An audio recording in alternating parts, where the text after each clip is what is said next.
say right, do not force that to my way. Do not harm this character. I say no, no, no, no. Hello everyone.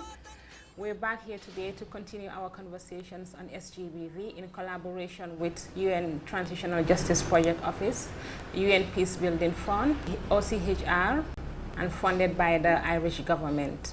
This project has been funded by the Irish government to help the transitional justice process in its work, in its fight in addressing Sgbv in the Gambia.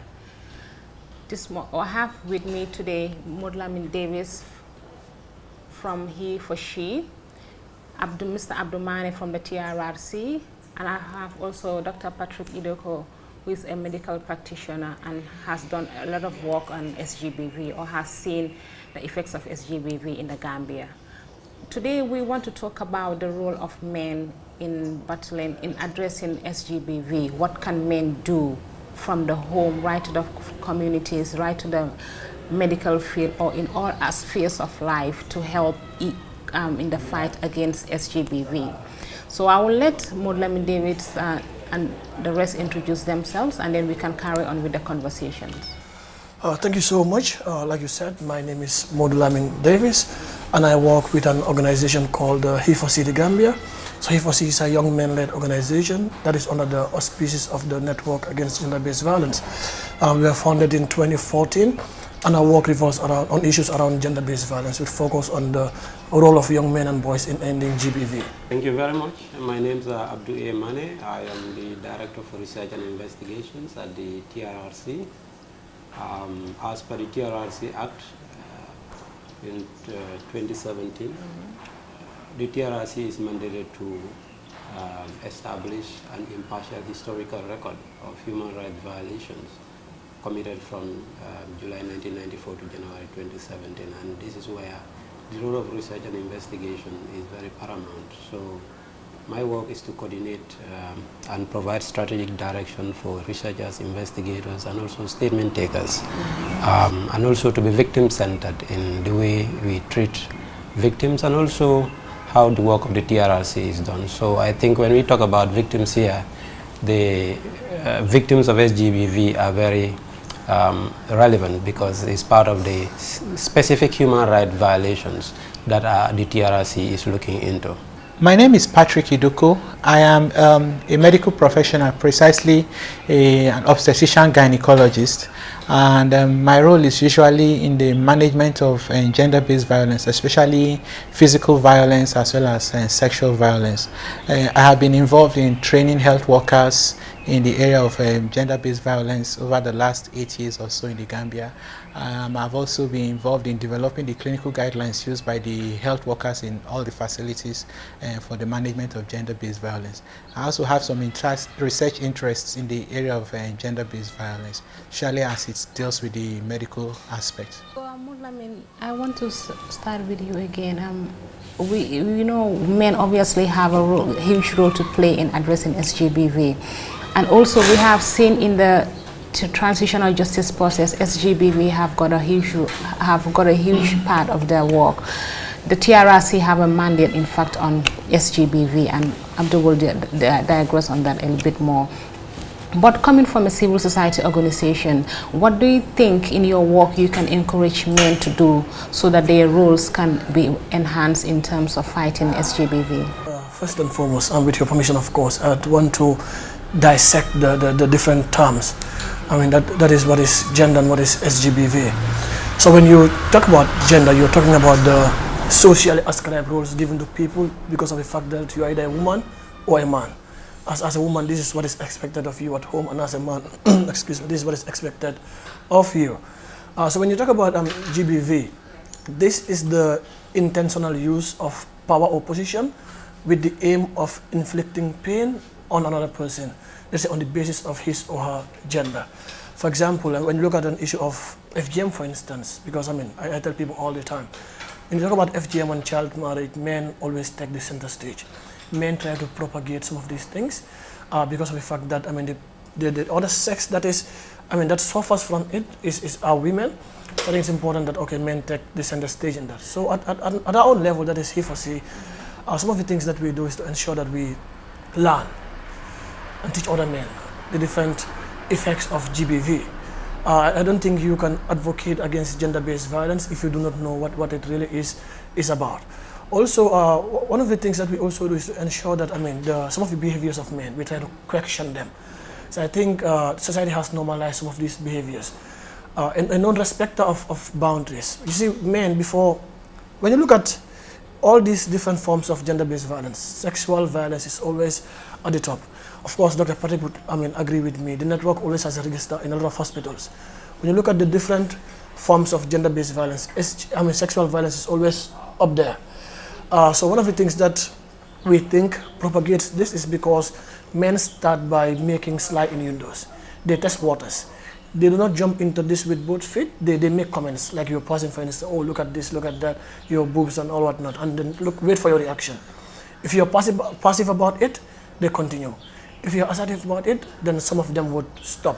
So some of those behaviors that we normalize in our different households, in our different communities, we try to question some of these things. We try to also ensure that men understand that they have a very big bearing on the other sex. There are things that we do even at home, even for our parents. Of course, I'd want to digress a bit. Sometimes when a parent goes out to buy dolls, for instance, for the two children, for the girl, they would buy a female one, so you can plait the hair and everything. For the boy, you'd buy a gun. To tell the boy you're supposed to be tough, you're supposed to use the gun, you're supposed to shoot, you understand. Some of these behaviors, some of these things that we do, we are actually encouraging or propagating GBV unknowingly. So at the level of the civil society organizations, He4C to be specific, we try to question some of these things. We try to ensure men understand that some of these things that we do, they have a very huge bearing on the other gender. Yes. I understand your question, but when you question, do you go deeper or do you go beyond just questioning and ensure that these behavioral changes, these behaviors that you have mentioned, how do we make sure that they change? Because the men are the change agents. They are the ones who are at the privilege level. They have the privilege of being given top priority in society across all the wherever they're supposed to represent. But it's one thing when we decide that we are going to question what they do, but beyond questioning, what are some of the mechanisms or the strategies we can put in place at the level of the civil society organizations to work with communities so that men start seeing this from a different perspective, that it should be about inclusion and equality. I agree. So at He4C, we are not a pressure group. We do advocacy. So we raise the awareness of the masses and men to be specific. So when we go to different communities, like I said, we try to mentor especially some of the young men in different communities. And we are of the conviction that, of course, it's important that we also target older men and women. But they've done their bit. Our parents have done their bit in subjecting their daughters to harmful traditional practices, like child marriage, like FGM, for instance. So that is why we focus on young people. Someone like myself who's not yet married, for instance, I'm going to get married, isn't it? And men are the decision makers in the different households and in different communities.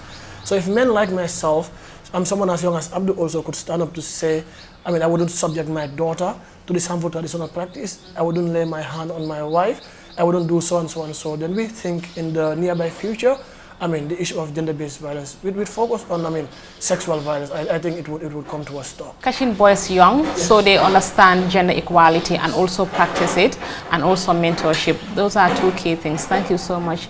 Mr. Mane, you wear 3 caps, and you have seen in your work as a research director at the Trrc, you have seen how difficult it has been to make sure that you capture the degree of sexual-based Sgbv in the Gambia, considering that we are looking into the past 20 or 22 years or more. What do you do? What do you think? How can men in the Gambia help you so that your work becomes easy? We understand that most of them are the perpetrators, but they also need to, how do you think they can help you realize, to help you make sure that victims are not blamed, victims are not stigmatized, and also victims are brave enough to come out? Because men, in as much as we talk about victims coming out, so how society views them, especially how men are treated and dealt with, will make the victims come out much easier and a bit more. you have seen a low victim participation in SGBV cases? Thank you very much, Tuti. This discussion is legitimate. Number one, because if you look at most of the perpetrators of SGBV are men, and because of in most leadership position, the occupiers are men, and when it comes to power relationships, the powerful are usually men. So obviously, when we talk about SGBV in the context of our work, we have realized that in most cases where women are involved, are victims, is because they have competing interests, and usually because of their situation, they have to give in, in certain situations, because that is what the person in leadership position demands. And obviously, for men to play a role in combating or ensuring that we limit cases of SGBV, first I think men even need to understand what SGBV is, and not only to, even if they have victims of SGBV, they should not only see them as victims, but they should treat them as victims. Seeing somebody as a victim is you recognize, yes, is involved in an SGBV case, or somebody has actually violated her, but you don't treat the person as a victim. Anytime the person passes, or moves from one point to another, you try to cast aspersion on her attitude. You try to cast aspersion on the way the person dressed. So your question is, you question more or less on the why. Which in SGBV cases, if you want to get the information, you should not focus on the why, but you should try to understand what happened. How did it happen? But even if you are asking how did it happen, you should not ask the question in such a way that it will re-traumatize the victim. So the Trial International has conducted a mapping, and it is the mapping report that we look at most of the time. And compared to the number of victims that came forward, you realize that there is still much that needs to be done, because most of the perpetrators are men. And you will understand that at the time some of these women are involved, because of our mindset, the way we constructed our mindset, either in the religious perspective or due to our societal biases, we tend to blame them.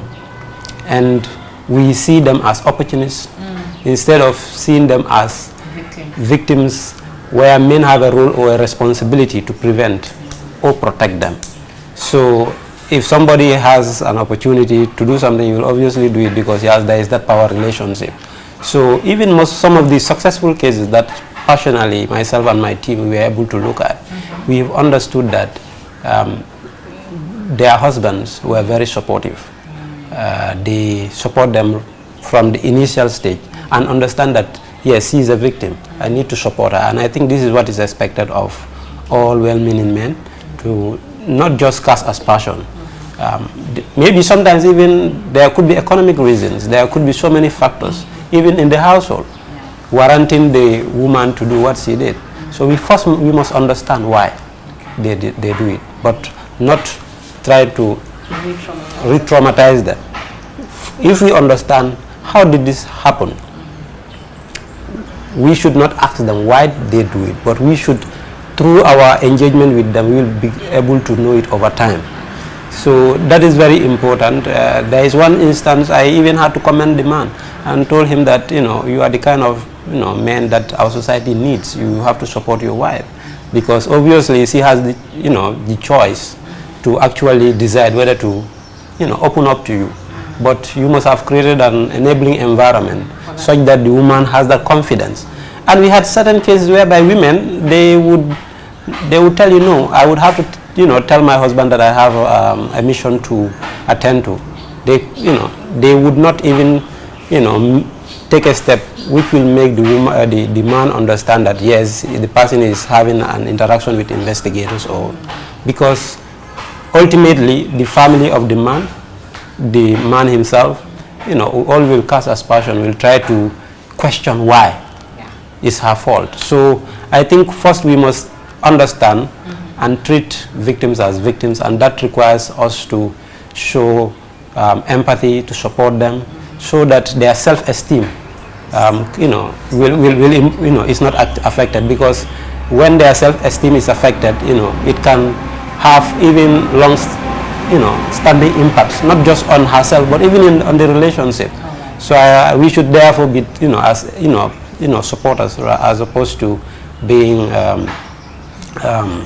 re-traumatizing the victims. Thank you so much. And that is why I think the Irish government have decided that they need to intensify the support to victims. Since the TRRC is a victim-centered, have taken a victim-centered approach, Sgbv is still a sensitive issue in the Gambia. The support has not been there for the longest time, but now that the Irish government, through United Nations Human Rights and also the UN Peace Building Fund, have decided to come up and see how they can intensify their support to victims, but more so to Sgbv victims, because they are blamed, they are stigmatized, and they, like you said, if men create the enabling environment for their women to be brave enough to come up and speak up, that could go a long way in making sure that they receive the justice that they're supposed to be receiving. So thank you so much. Dr. Patrick, I want to come to you, but as we were discussing, we have seen that the role of men in fighting Sgbv starts from somewhere, i.e. it starts from the home.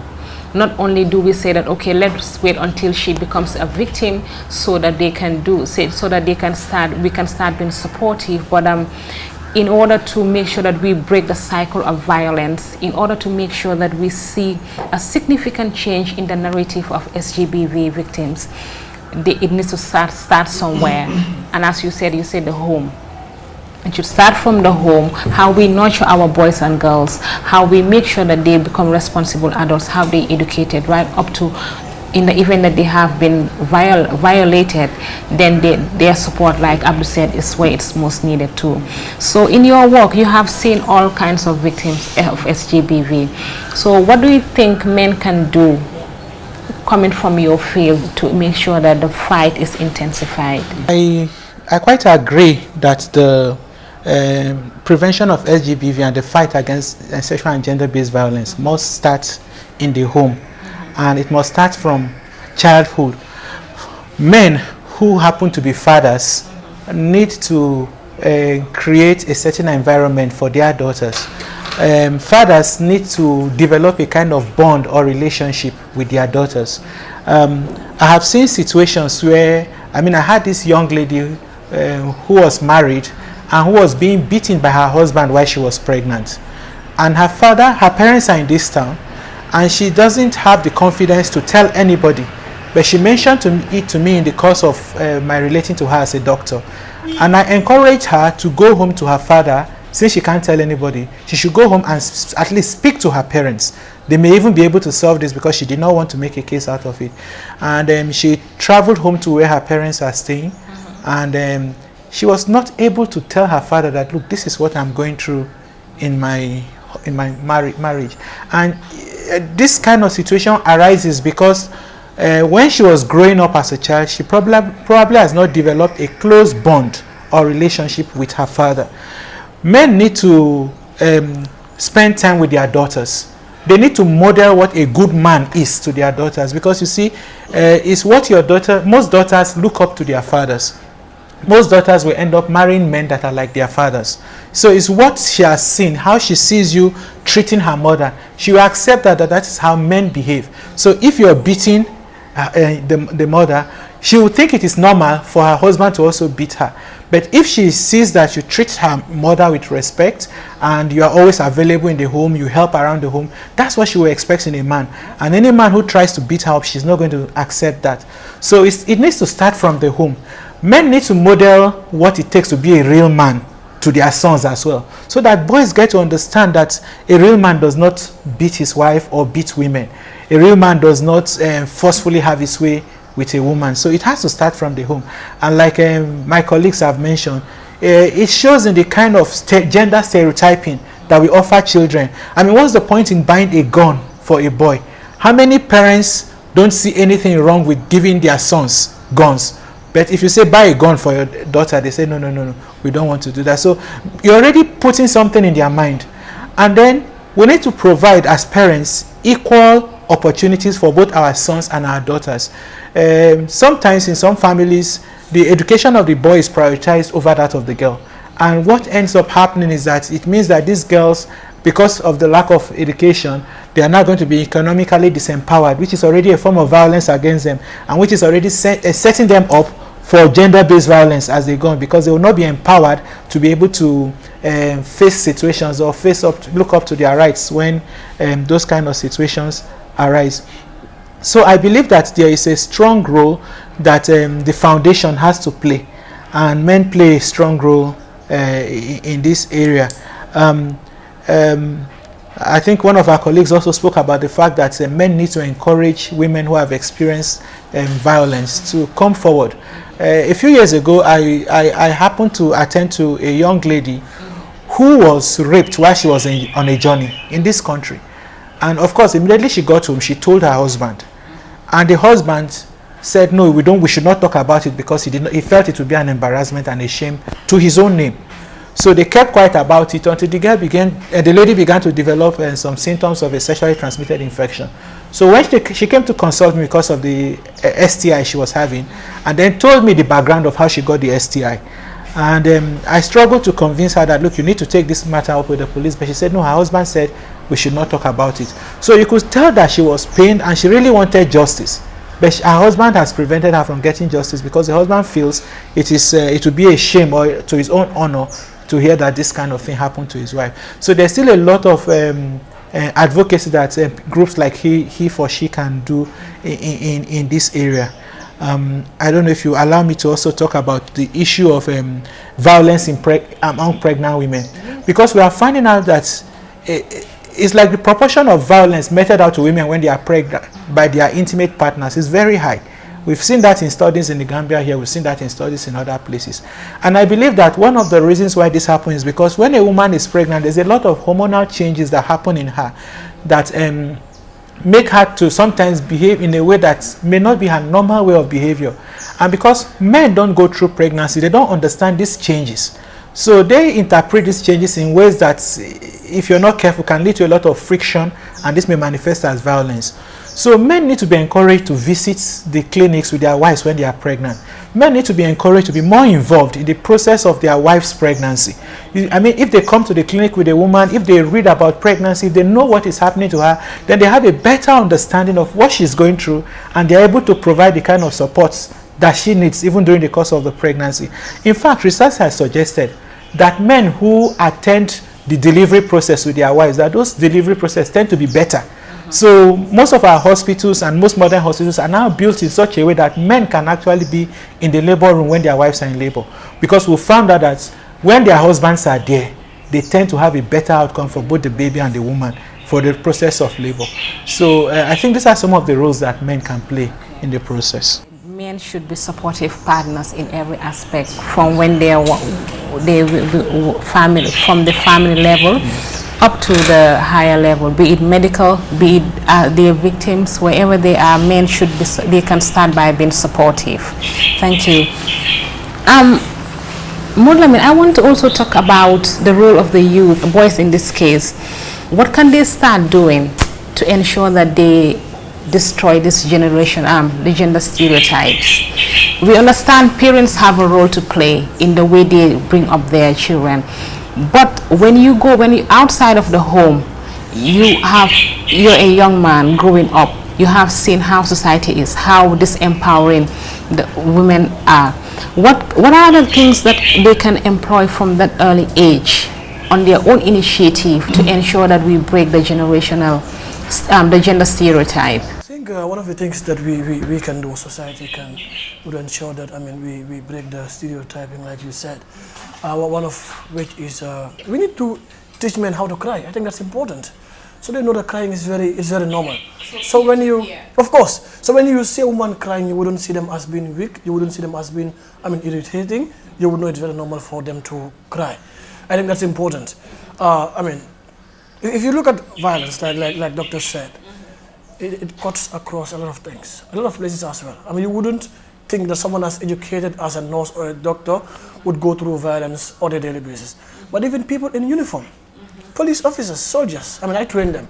You understand that even senior, either police or, I mean, soldiers, officers, I mean, sometimes they get beaten by their wives even. You get beaten by your wife, you cannot report because of, I mean, some of the things that are, I mean, that are going on in the camp. I mean, you're not supposed to cry as a man, you're supposed to do one or two things. But men also beat their wives a lot, even in the camps, during trainings. Because then you cannot go as a woman, as a senior officer, going to the child office, for instance, to say I was beaten by my wife. So they just discuss it in the house and that's it. So I think it's important for people to understand that it is normal for you to cry. 1. 2, it's normal for a man to get into the kitchen, support women. So you know what they go through.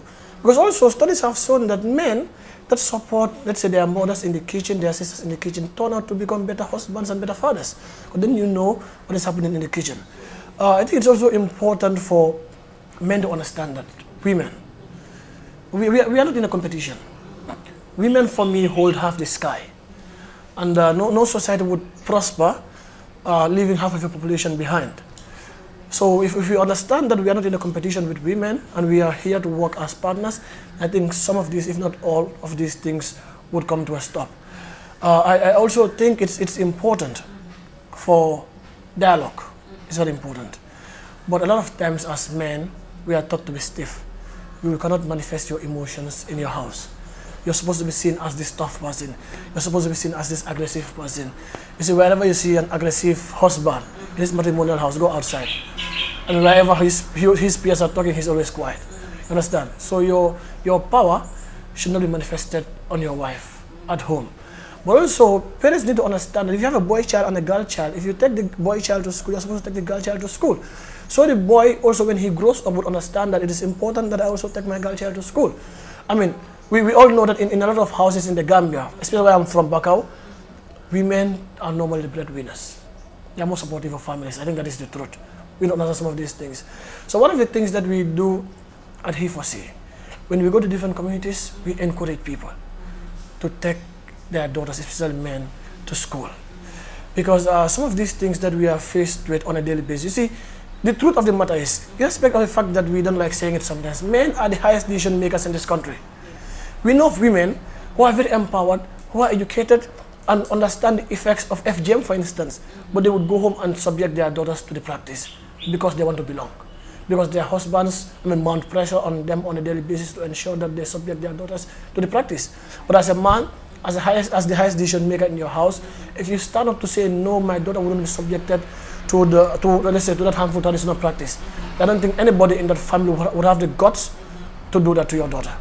So that is why I think it's important for men to understand the effects of some of these things, to understand that we are not in a competition with women, because men in this country are scared of empowered women. That is the truth. Look at all the different institutions where you think you have women that are very empowered. Men hardly go there to get wives or to marry them, because men naturally are scared of empowered women. Because, they do not want to feel intimidated. They want to be household heads. And people know, some of these people who are very empowered, who understand some of these things, actually become better wives for you. Because then they understand their roles and responsibilities as wives. So that is why I said men need to understand that they are not in a competition with women. It is important for, of course, maybe Dr. Patrick could come with an example of how he came into this country. He's the biggest He4C in this country for me, Dr. Patrick. You have your wife who's working, who's doing one or two things, has an appointment, you go with your wife.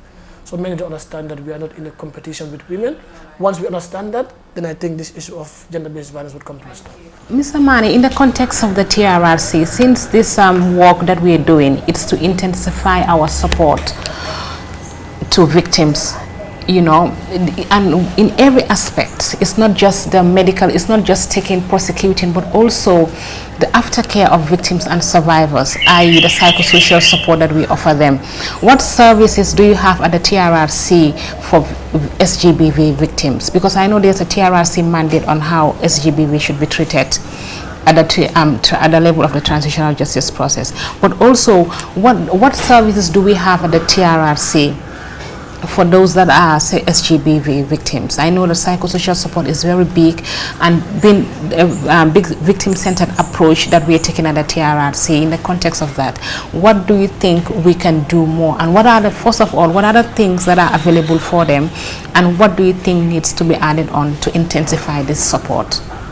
Thank you. At the TRRC, we have different steps or mechanisms.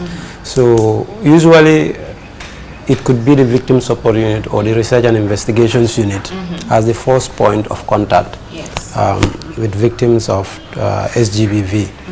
So after our initial contact, then psychosocial support unit will be involved. But most importantly, we have a specific, task force that is dedicated to the issue of SGBV, because also you have issues of confidentiality.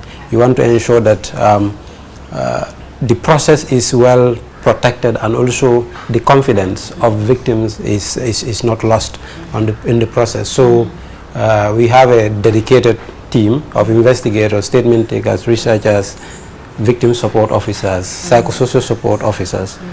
We know, all with a view to ensure that the trust is maintained throughout the process. So it can be psychosocial support unit can provide psychosocial support at any point, before, during, and after. And even after their interaction with us and they've gone back, some of them would be in touch with our psychosocial support unit or with the investigators. Even I would say a few days ago, I was in touch with one or two of our victims to reassure them, to be able to check on them, to see the progress, and they feel quite satisfied. And we would talk to them, how do you feel after narrating, your experience? They would tell us, well, I think it's just like it was amazing. I feel more, okay, because that itself is psychosocial support. So sometimes it can be specialized, but sometimes it may not be. So psychosocial support is provided before, during, and after. But what is more critical is TRRC is temporal. After TRRC, post TRRC, now that would question the integrity of our institutions. At the police force, at the army, at the prisons, at the Ministry of Justice, what structures do we have to ensure that some of these things, continue? For example, I know TRRC will come up with reports and recommendations. Is to follow up on those recommendations and to ensure that some of these victims are looked after. And also civic society needs to take up the responsibility. We have one new establishment, I think, on psychosocial support established by Ngaima and others. I think that is very innovative and very welcoming to ensure that they follow up on post-TRRC. The victim center also have a role to play in this. For example, the police, I think we need to revisit the structures. For example, at the station, still the structures will be the same if nothing has changed. Because when you come to report a case of SGBV, there is no special treatment. So we need to train personnel that are competent and also specialized. For example, he was talking about if a man comes to report a case of SGBV, you will create drama in the station, but that should not create drama. Once you report it, at least you should have people who would respond to you quickly and address your issue. But these are challenges that we face. So the ministry, when it comes to investigations, when it comes to statement taking, there has to be a chain work from the house to the hospital to the police station to the Ministry of Justice, because the chain of evidence is also very material and important. The strength of the prosecution will depend on how successful the investigation is. And I think all this thing boils down to leadership. At the police, at the, men should not use their power to violate women. Neither should women do so. We're talking about men most of the time because this is what the evidence shows, but it has to take leadership from all of us. All this grammar we're talking about cannot be effectuated if we have not taken the necessary steps to ensure that these things are actually effectuated and practically achieved. It's very evident that the fight on SGBV, it's interconnected, and it's not just one person's or one organization's job. It starts from the home, as you said, and it goes right up with no bounds. Because here we are trying to not only address SGBV, as we can see, it's not just about. It starts from gender inequality. That's the foundation. Gender inequality across all the spheres in the public discourse. So, be it at the home, be it in the family, be it in the community, be it at the even representation. We can see that the National Assembly, we have seen that women are not even adequately represented. That is also another issue. That and men, what you can do with regards to that is men can take the lead in fighting to ensure that there is gender inequality, because in as much as women at some point have to fight to get it, but also men can be their partners. Right, they can realize that, you know what, this is not right. You know, there needs to be some kind of equality, so that we can all move forward we can all develop as a nation. Because, as Mudlamin said, development, if it leaves half of the society behind, it's not inclusive development. Inclusive development, obviously, is not sustainable. So, Dr. Patrick, we have spoken a lot about the role men have to play in ensuring that they join the fight in SGBV, and also, but it's not also just to make sure that the fight in SGBV within the transitional justice process, this across board, what happens, as Abdul said, beyond the life of the TRRC, beyond the lives of that transitional justice process. Men still have a role to play, as we said, right from the home. But the support to victims when it comes to sexual and gender-based violence, how can men support victims? Because it's not just the medical support, it's not just giving them money to go to the hospital, but it's also the psychosocial support to make sure that their well-being is taken care of. Yes. I think men need to be involved in the process from the beginning. Yeah. I'm so happy that on this panel, probably it's by design, we have men here sitting down and talking about the role of men. We cannot leave the issue of gender-based violence to just women to talk about only.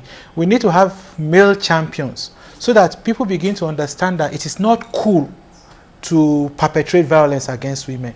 If men begin to say so in men's organizations, in men's meeting, and gradually we're beginning to make it clear that it's no longer cool, it's no longer acceptable for a man to be involved in any form of violence against his wife or against any woman for that matter. And then we have to look at even our institutions. Okay, we've mentioned the fact that especially when you go higher up in leadership and also in the different professions, you begin to find out that the number of women reduce. And there are several factors responsible for this. Part of the fact is that women tend to be, society has said women should be the primary homemakers. Women are usually the ones that are expected to raise children. And there are a lot of women that have so much to offer society, but they always they find themselves being forced to make the decision between raising their family or contributing actively to society. Society needs to make it easier for women to play both roles.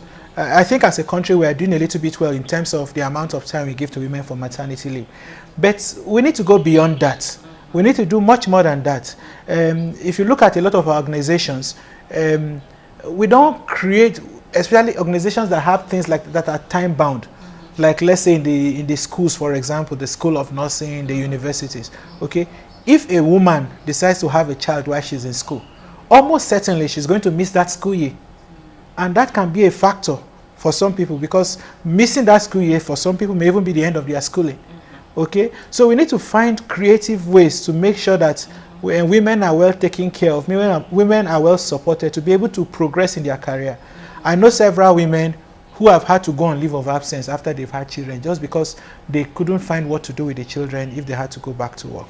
But how many of our institutions, for example, have good daycare centers attached or creche where women can come and drop their children, continue their job, and come back to breastfeed, go back to work, and things like that. So we have to look at society as a whole and think of how we can overhaul the system such that we are actively encouraging women to participate in society building as well, and encouraging them to grow in whatever professions or career they have chosen.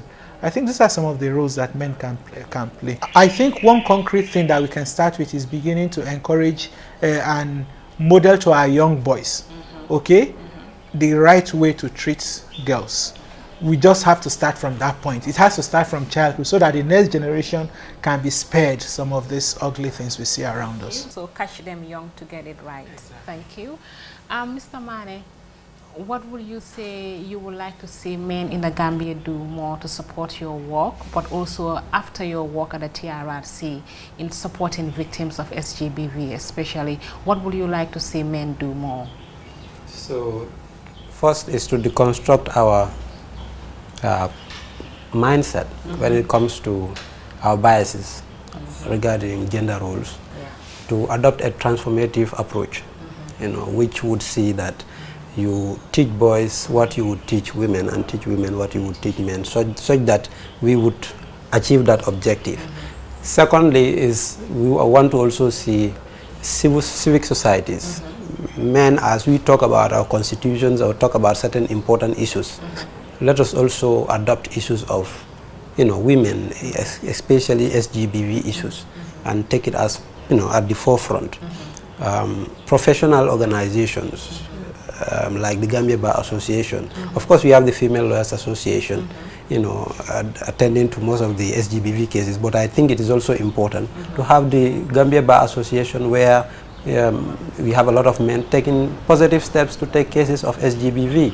I think at least from at the bar level, we would see that yes, men are doing something. And at the police, I think we need leadership to ensure that these structures are favorable, to ensure that cases are properly investigated up to the Ministry of Justice so that we can have successful prosecutions. So a concerted effort. Mulamin, what would you like to say as your parting words to men, especially boys, the youth, in fighting SGBV? There's this hypocrisy or double standard I say in this country, excuse me, especially from men who would stand up and always advocate against GBV, talk about sexual violence and all the other forms. But when a woman comes out to talk about, let's say, an issue of rape, for instance, men would be the first to question. And for me, women do not owe anyone their truth, and their timeline also belongs to them. Of course, even at the TRRC, you would hear men say, why didn't you come out earlier to say you were sexual abuse, for instance? Why did you have to wait until 10 or 20 years to come out? We also need to understand how this society works. It's already very difficult, even, 99 years after you have been sexual abuse, to come outside and talk about it. Talk less of talking about it a day or two after you have been sexually abused. And we also need to understand that most of these victims, if not, not all obviously, but most of them are minors, children, so it's difficult for them to come outside and open up and talk about some of these issues. And even with our security forces as well. Of course, I know that we have a lot of men in the security, in our security apparatus, and that they need to be able to trust victims of sexual abuse or violence. It's very traumatic. It's very disheartening. Hearing security officers trying to question the validity of a rape accusation, for instance. That is not your job. It's very bad to hear men trying to question some of the validity of rape or sexual violence accusations. I think that is for the courts to decide. So, men of course have a huge role in that. We are supposed to trust women. We are supposed to ensure that when women go to the different police stations to report, like he said, like Abu said, they are given a space to talk about some of these issues, and that we have the concept of the one-stop center. Doctor knows about it. When you cannot go from the police station to a lawyer to a gynecologist at the same time. You cannot do that. It's very traumatizing.